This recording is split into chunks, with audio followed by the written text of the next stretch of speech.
Pace trucks into the infield. 24 cars, $12,000 to the winner. Feature number 2. Ladies and gentlemen, boys and girls, here at Eldora Speedway, it's showtime! Scelzi jumps out with the early race lead into turn number 1. Lynch runs in the second spot. Around the outside comes Brian Brown. They'll go side by side for P2 down the back straightaway. Meanwhile, Sunshine underneath the 57 of Kyle Larson. 2 of the most recent Kings Royal winners going at it for the 4th spot off of turn number 4. Give it to the 7BC. Boy, did Shelton Haudenschild get lucky on that restart, or that start there. He nearly got upside down into turn number 1, shot up the racetrack. Parker Price Miller slips by him, and there goes the 83 of James McFadden by as well. Oh boy, it's getting crazy in turns 3 and 4. Oh, Tyler Courtney nearly got put in the wall right there. A short slider from the 57 of Kyle Larson, and now Courtney's got to get his bearings straight here and get that car back going the right direction. Larson pulls away. Rooster tails down the back straightaway. Parker Price Miller now to the inside of Kelby Watt. That's the race for the 6th position with the PPM off of turn number 4. Giovanni Scelzi pacing the field. He can start to see the back of the pack. Lap traffic still a straightaway in front of him. Brian Brown settled in nicely in second. Lynch trying to close in on him. And here comes Young Money Kyle Larson pounding the fence. Kyle Larson to the back bumper of Lynch down the front straightaway. Lynch going to try and roll the middle of the racetrack here at Eldora Speedway. Kyle Larson rubbing the beadlock bolts off the right rear of the Silver Motorsports 57 down the back straightaway. Trying to get momentum going and trying to get around the outside of the Apollo, Pennsylvania driver. Here comes Young Money off of turn 4. Kyle Larson roping him in. Lynch goes back down to the bottom. Larson stays steady up on the fence. Lynch finds moisture at the bottom and puts a little bit of distance between himself and Larson. Lynch saw Donnie Schatz roll the bottom, and that's exactly what he's trying to do. Roll his way back into the top 3 spots. He's in 3rd, looking to close on Brian Brown for 2nd. David Gravel's made his way by Parker Price Miller and Kelby Watt. Contact down the front stretch between Watt and McFadden that time by. They both keep on going. McFadden has made his way up to the 8th position. Watt back to 9th. Here comes Larson to the right rear. Lynch down into turn 1. And closing on Brian Brown as well. Throw a blanket over 2nd, 3rd, and 4th off of turn number 2. Meanwhile, Scelzi enjoying the last time by nearly a 3-second advantage over Blackjack Brian Brown. The heavy traffic in front of your race leader. Cars all over the racetrack right in front of him. Gets a good break right there as Kerry Madsen goes to the bottom, and Scelzi makes it around the outside of the slower car. Scelzi in thick lap traffic, boxed in a little bit as Cale Thomas went to the high side of the racetrack, slipped up. Scelzi trying to get by him. Right now his lead at 2.5 seconds. Brian Brown trying to close in, but 4 lap cars sit between himself and Giovanni Scelzi. Tyler Courtney into the 4th spot, gets by Lynch at the start-finish line just barely, but Courtney, after that issue with Larson earlier on, has got the car back going the right direction. He's got his mind thinking the right way, and he probably thinks he might owe Kyle Larson a little bit of payback here midway through this race in that 7BC car. Trying to close in. Courtney sits in 4th. Oh, he's side by side with Lynch in turn 2. Lynch was right there. Courtney able to pull away. He's got a car length on Lynch. Here comes Lynch back at him in turn number 3. And Larson throws a slider on Brian Brown for the 2nd spot. Took it for a moment. Brian Brown back to the inside. Brian Brown maintains the 2nd position. Now Larson tries to roll the middle. Doesn't work for him. Brian Brown pulls away down the back straightaway. Still right in the middle of the traffic. They got the 29 of Logan McCandless, the 23 of Cale Thomas, and the 45 of Landon Brooks right in front of him. Wow, Larson right there on the back bumper of Brian Brown as they both went to the fence over in 3 and 4. Larson sees the door open. Brown goes to the bottom, pulls away. Here comes David Gravel. Now he's into the top 5, making his way around the outside of Lynch, and now all of a sudden, David Gravel is very much a part of this race for 2nd and 3rd. Larson underneath the Brian Brown. Short slider takes the 2nd spot in turn 2. Giovanni Scelzi's lead at 5.1 seconds. Absolutely flying. Adam Clark, the crew chief for him. Boy, is his car set up perfect. Larson starts his hunt, though. Can he start to rope him in? And now Brian Brown going to be feeling the heat from Tyler Courtney. Courtney goes to the bottom in turn 2. We've seen that be very good in the first feature here tonight, and it looked really good right there down the back straightaway. Sunshine is up to the 3rd spot by Brian Brown in turn 3. Oh, Brownie's got a problem. Nope, he's going to keep going. He's all good. Looked to be off the pace there. I thought he had problems as well there, Chase. It now. David Gravel's on the back bumper. 3 wide there for the 4th spot. Gravel to 4. David Gravel marching towards the front of the field. Started back in the 7th position and is now well inside the top 5. Tim Shaffer brings the Red Sox Excavating 49 next into the infield. We stay green. Meanwhile, Scelzi the last time by a 5.5-second lead over the number 57 of Kyle Larson. James McFadden in the top 5 as he's on the move. Brown seems to be back in the saddle.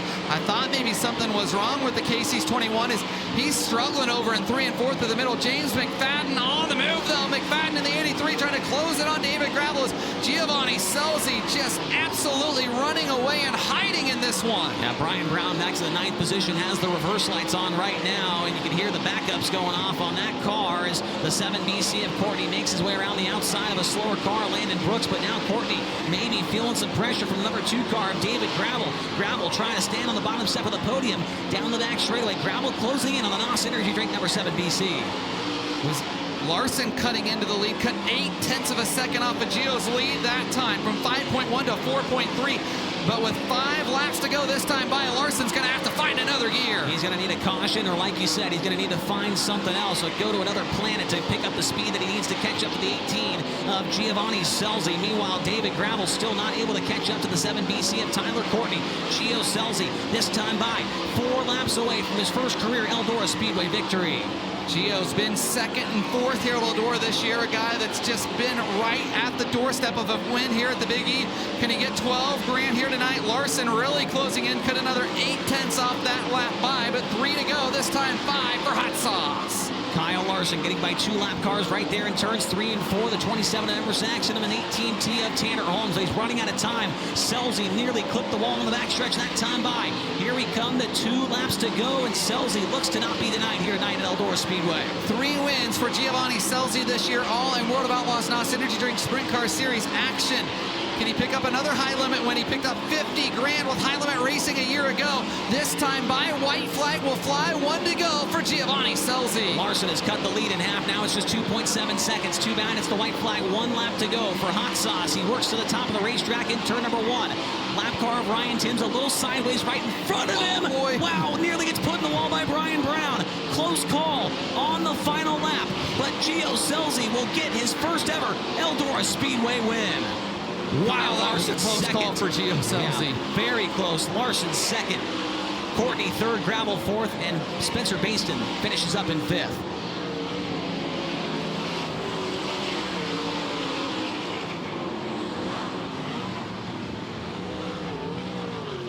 So 10th went to the 8 of Corey Eliason, 9th the 17 of Sheldon Haudenschild, 8th the 42 of Cy Lynch, 7th the 19 of Brent Marks, 6th the 83 of James McFadden, 5th the 5 of Spencer Bayston, 4th the 2 of David Gravel, 3rd the 7BC of Tyler Courtney, 2nd the 57 of Kyle Larson, and getting his first ever Eldora Speedway win, race fans. How about it for the 18 of Giovanni Scelzi? How about it, race fans? Giovanni Scelzi, your winner in Feature B.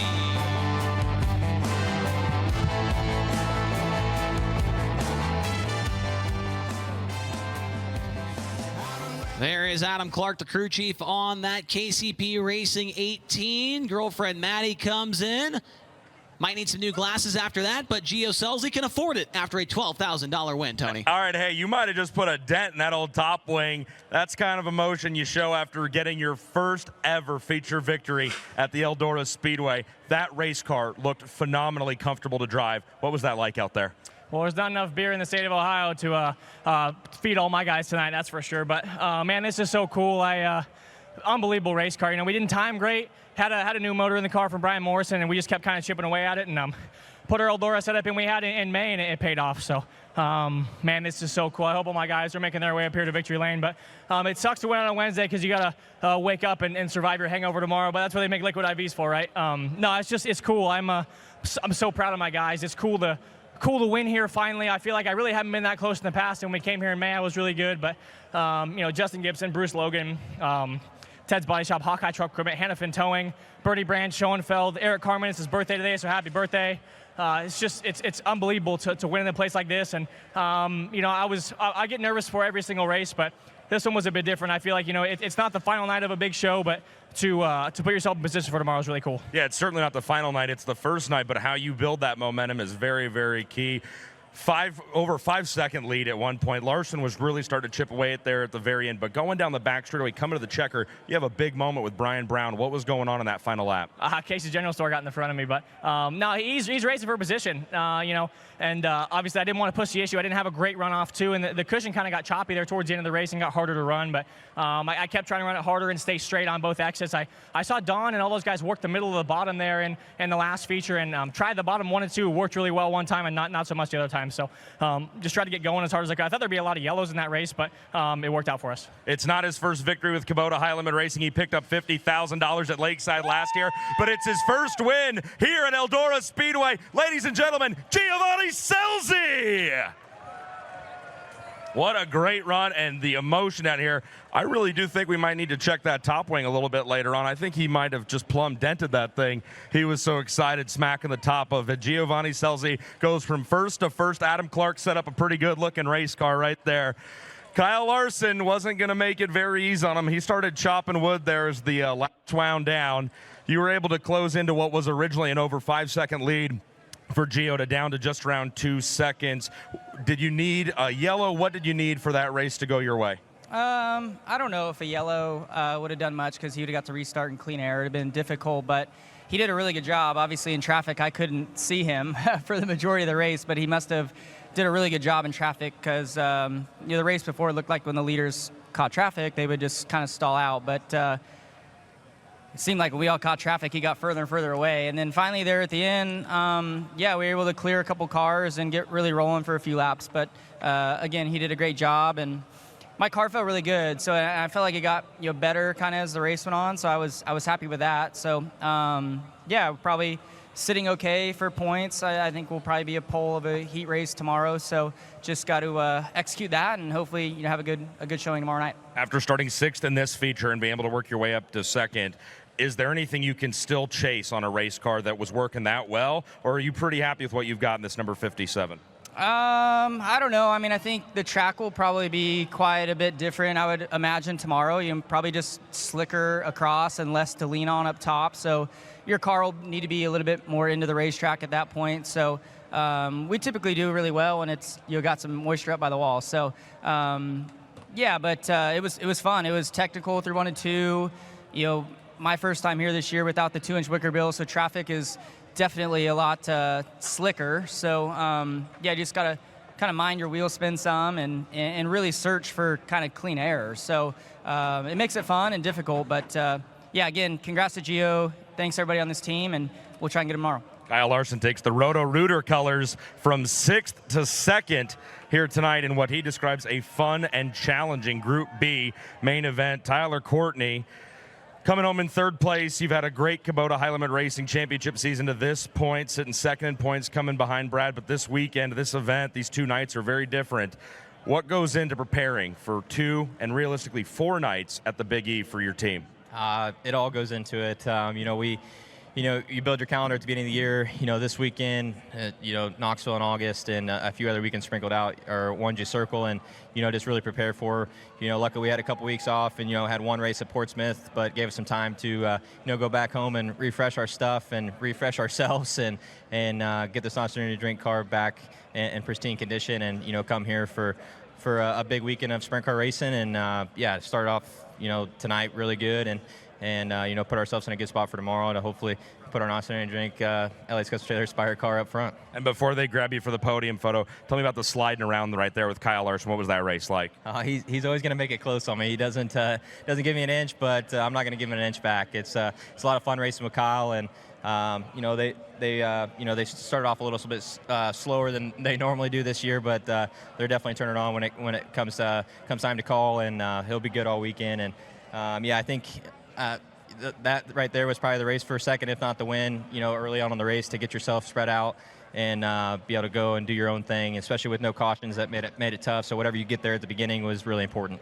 Indianapolis, Indiana's Tyler Courtney comes home 3rd tonight at the Deuces Double Down. Elk Grove, California's Kyle Larson runs 2nd. Fresno, California's Giovanni Scelzi gets an excitable very first win at the Eldora Speedway.